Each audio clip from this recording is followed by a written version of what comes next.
solution from Ding, who's decided that all he needs to do is develop his light square bishop, potentially inviting more pieces into the attack.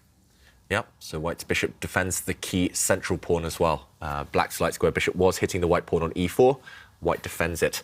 I don't think white's intention is to castle the white king. If you castle the white king, then you lose your rook's kind of open line. Oh, so he's just not going to castle him, I don't think Ding wants to castle. No, I think he just wants to create a safe square for the white king to slide across to. The white rook is perfect where it is. Yes, the white king is not entirely safe, but it's better having the white rook on the open line if possible. And meanwhile, Mamedyarov continues with his counterplay on this queen side, but it is the wrong half of the board, and the computer hates it. Yeah. I'm not sure why it hates it, to be honest. It looks like one of the most natural moves in the position. Mamedyarov playing instantly, trying to put pressure on the clock. I mean, could you step up with your king? I was also thinking the queen could just now start manoeuvring around, as in you couldn't do that last move because the white king doesn't have a square. But now maybe the queen can start its journey towards the king side. But yeah, stepping up with the king's very interesting as well, yeah. Interesting. Maybe we can show this to the viewers because right now black is kind of threatening this pawn with his own pawn and with the bishop. Whoops, there we go, the bishop in the corner. But yeah, you can ignore it. Why? And he's played it. Yeah, has he played it? Yeah. I think this is the idea of white's last move because if the black bishop now comes in with check.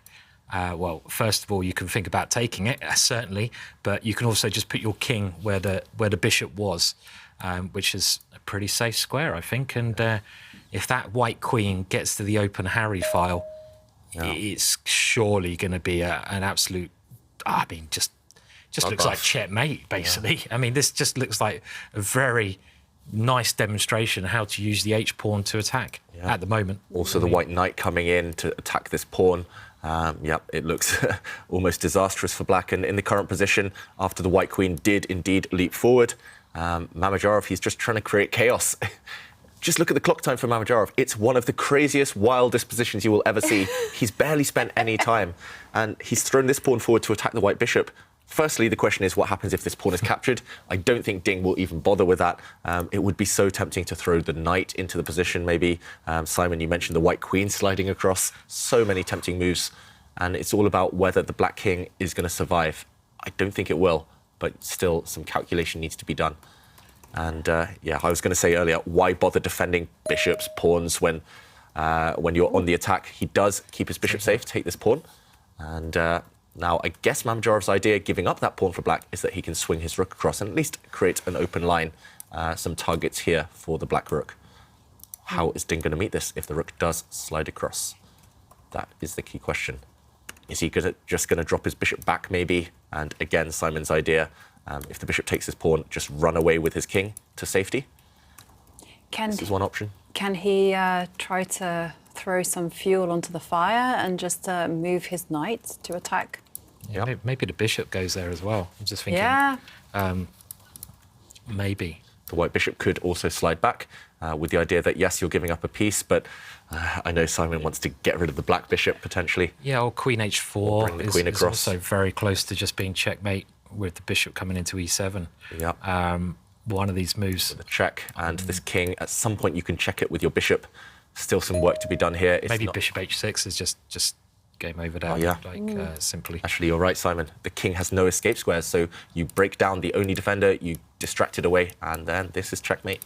I love your idea, Simon. I mean, I just think the white pawn in the middle of the board is such a good pawn as well. I mean, it's you got the king side attack, but you got this D pawn, which stops black's king coming to the middle. It's just another attacking unit. So it just looks very natural to get the queen over, get on the dart squares, just play brutal. Don't waste any time. Don't move the attack piece unless you have to. Why bother moving it? I mean, go for checkmate. If you can. I mean, with that logic, Simon, if you want to bring your queen across anyway, then maybe you don't even need to...